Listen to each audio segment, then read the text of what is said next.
یہاں آپ نے 3-4 سال پہلے سنا کہ ہمارے یہاں طلباء کو 60-70 طلباء بھی لے گئے یہ قیدی جیلی یہ کہ فوجی حضرات، اور مجھے بھی لے گئے۔ تو جو بات میں آپ کو بتانے والا ہوں وہ لمحہ فکریہ ہے، لمحہ فکریہ ہے، لمحہ فکریہ ہے۔ ہم لوگوں کو ڈوب مرنا چاہیے، سمجھے؟ چونکہ اللہ کا احسان ہے، شاید جس طرح حدیث سے میرا شدھ بدھ ہے شاید آپ کے بزرگوں کا نہیں ہے۔ اس کی وجہ یہ ہے کہ ایک آدمی بخاری کا ایک حصہ پڑھا رہا ہے، 50 سال سے پڑھا رہا ہے، یا 3 آدمی بخاری پڑھا رہے ہیں۔ تو میں نے بخاری حفظ 1417 میں میں نے بخاری حفظ کیا، اگرچہ مجھے میرا استاد یہیں ہے، اب وہ مکہ چھوڑ کر کے 30-40 سال کے بعد یہیں آ گیا، منگو پیر میں رہ رہا، یہاں آیا بھی تھا۔ میں نے دستار بندی کے موقع پر لوگوں کو بتایا بھی کہ آپ اس سے پوچھ سکتے ہیں۔ 1.5 مہینے 2 مہینے میں نے حفظ کیا۔ تو اب مجھے اگر یاد نہیں ہے، لیکن مجھے استحضار جتنا ہے وہ آپ کے کسی استاد کو نہیں ہے۔ اس کی وجہ یہ ہے کہ چونکہ میں یاد کر چکا ہوں وہ، اور اس کا بھی مجھے پتہ چلتا ہے کہ یہ لفظ بخاری کی کس جگہ پر ہے، کس جگہ پر ہے، اور اس روایت میں پہلے جو گزر گئی اس میں یہ لفظ تھا اور یہاں نہیں ہے، یہاں کوئی اور لفظ ہے، اس کا ادراک شاید کوئی کرتا نہیں ہے۔ اس کی وجہ یہ ہے کہ چونکہ میں نے 1.5 مہینے میں یہ پورا حفظ کیا تھا۔ جو بات میں آپ سے عرض کر رہا ہوں وہ یہ فوجی لوگ جو ہمیں لے گئے نا، تو طلباء کو بھی غریبوں کو اذیت میں رکھا، آنکھیں بندی ہوئی تھیں، اور تھوڑی دیر کے لیے میری آنکھیں بھی باندھی، لیکن ایک آدمی آیا اور وہ مجھے لے گئے فوجی میجر کے پاس۔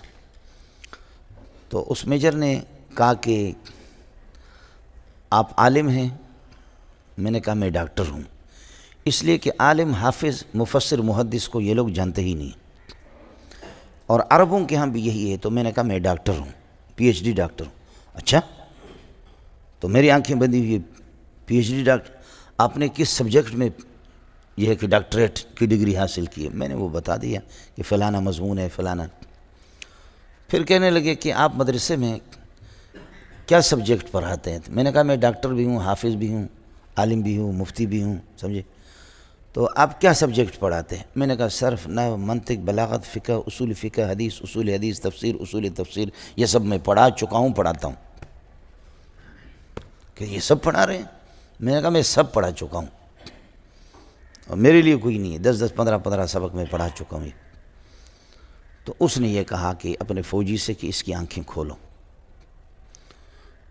انہوں نے میری آنکھیں کھولی، تو انہوں نے کہا کہ مولانا ہمارا اصول نہیں ہے کہ کسی کے آنکھیں کھولنا، لیکن یہ کہ ہم نے جو رپورٹ معلوم کی ہے، آپ لوگوں کی کوئی رپورٹ نہیں ہے اور کچھ بھی نہیں ہے، یہ جو رپورٹر ہیں ہمارے انہوں نے بہت غلط ہمیں گائیڈ کیا ہے یہ۔ پھر کہنے لگے کہ آپ تفسیر بھی پڑھاتے ہیں؟ میں نے کہا تفسیر، حدیث میں سب پڑھاتا ہوں، پڑھا چکا ہوں۔ تو کہنے لگے کہ اصل تفاسیر دیکھیے لاکھوں کی تعداد میں۔ ہاں، پہلی بات انہوں نے کہا کہ تفسیریں کتنی ہیں کل؟ میں نے کہا آج سے 22-23 سال پہلے جو سروے ہوا تھا، جو تحقیق ہو گئی، وہ یہ ہے کہ اس وقت 2.5 لاکھ تفسیریں تھیں، اور اب یہ ہے کہ 3 لاکھ تک تقریباً پہنچی ہوئی ہیں۔ کہا ویری گڈ۔ پھر کہنے لگے کہ کتنی زبانوں میں؟ میں نے کہا 700 زبان۔ ویری گڈ، ویری گڈ کہتے، پتہ نہیں کیا کہتے، ویری گڈ۔ پھر کہنے لگے کہ اصل تفاسیر کیا ہے؟ تو میں نے کہا کہ تفسیر ابن کثیر ہے، روح المعانی ہے، اور مدارک ہے، اور اللہ کا تفسیر کبیر ہے، یہ 4 تفسیریں اصل ہیں۔ کہنے لگے نہیں۔ میں نے کہا یہی 4 تفسیریں اصل ہے، باقی ان کے دائیں بائیں گھومتے پھرتے ہیں۔ کہنے لگے نہیں، یہ بات تو آپ ٹھیک کہہ رہے ہیں کہ یہ 4 اصل ہیں، لیکن ایسی تفسیر بتاؤ جس میں مفسر کی بکواسات نہ ہوں، صرف اللہ رسول کا کلام۔ اور تفسیر القرآن بالقرآن ہو یا تفسیر القرآن بالحدیث ہو، مفسر کی تحریفات اس میں داخل نہ ہوں، اور مفسر کی زبان نہیں چاہیے، ہمیں چاہیے اللہ رسول۔ اس بارے میں کوئی تفسیر؟ میں نے کہا تفسیر ابن کثیر ہے صرف۔ کہا ویری گڈ۔ دیکھیں نا، اب ایک فوجی جا کر کے اس نتیجے پہ پہنچا ہے جس نتیجے پہ علامہ انور شاہ کشمیری پہنچا۔ یہ ڈوب مرنا چاہیے ہم لوگوں کو، سمجھے، اگر بشرطے کہ حیا ہو ہمارے پاس۔ تو کہنے لگے کہ ہاں، کہنے لگے کہ مولانا واہ، لیکن میں نے اس تفسیر ابن کثیر کا بالاستیعاب 3 مرتبہ مطالعہ کیا، لفظ بلفظ مطالعہ کیا۔ میں نے کہا آپ نے عربی پڑھی ہے؟ کہا کہ نہیں۔ میں نے کہا اردو ترجمے کا آپ نے مطالعہ کیا ہوگا؟ کہا ہاں۔ میں نے کہا کہ کس ترجمے کا؟ جوناگڑی کی ترجمہ کا؟ کہا۔ میں نے کہا وہ پرلے درجے کا منحوس ہے، اس نے تحریف بھی کیا ہے، اور اس نے یہ کہ کاٹا ہے صفوں کے صفحات، اس نے یہ ہے کہ غائب بھی کیا ہے، جس کا ترجمہ اس کو نہیں آیا اس نے تحریفات بھی کیے، اور وہ جاہل ابن جاہل ہے، بالکل غلط ہے وہ ترجمہ، سمجھے؟ کہا اچھا۔ پھر انہوں نے بتایا کہ میرے دادا دیوبند کے فاضل تھے، سمجھے؟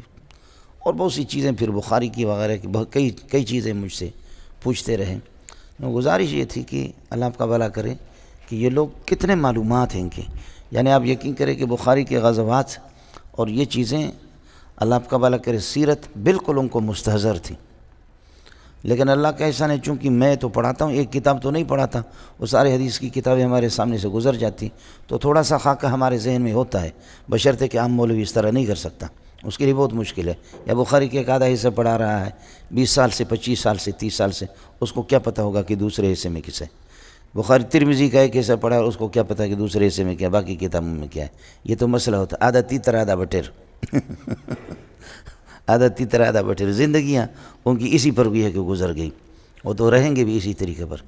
لیکن میں حیران ہو گیا کہ اس فوجی کو اتنے معلومات تھے، اور پھر حضرت دامت برکاتہم العالیہ تشریف لائے، اس کے بعد خیر انہوں نے ہم سے معذرت کی، کہنے لگے کہ ہم بہت شرمندہ ہے، بڑا اکرام اور احترام میرا کیا انہوں نے، ایئر کنڈیشن کمرے میں پھر مجھے منتقل کیا، اور آئس کریم وغیرہ منگاتے رہے، بہت معذرت کی، اور کہنے لگے ہمیں جو گائیڈ کیا گیا تھا غلط رپورٹنگ ہو گئی تھی، اور اس پر میں معذرت چاہ رہا ہوں۔ پھر حضرت جیسے قاری عثمان وغیرہ یہ تشریف لائے، تو قاری عثمان سے اس نے کہا کہ مولوی تمہارے دیکھے لیکن ایسا مولوی نہیں دیکھا، میرا بھی مطالعہ کتابوں کا، میں نے بہت سے مولوی دیکھے، صرف امامت اور خطابت کی حد تک ہے، باقی تمہارے مولوی ایسے بھی نہیں ہیں۔ تو قاری عثمان نے بھی ماشاءاللہ صحیح جواب دیا، اس نے کہا میں بھی کسی مولوی کے لیے اس طرح دوڑ نہیں کرتا جس طرح اس کے لیے آپ کے پاس آیا ہوں، ہم بھی آپ کے پاس اس طرح آئے ہیں، وہ اسی کے لیے تو آ گئے ہیں۔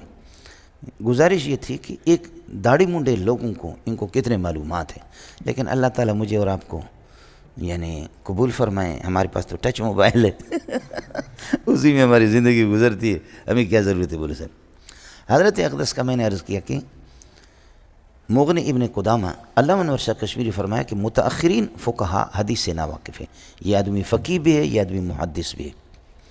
اس کی کتاب قواعد الفقہ بھی ہے ابن قدامہ کی، ان کی کتاب اللہ آپ کا بھلا کرے۔ السلام علیکم جی دوستو، آپ نے دیکھا اور سنا شیخ مولانا منظور مینگل صاحب کو، شیخ مولانا منظور مینگل صاحب کیا بیان فرما رہے تھے۔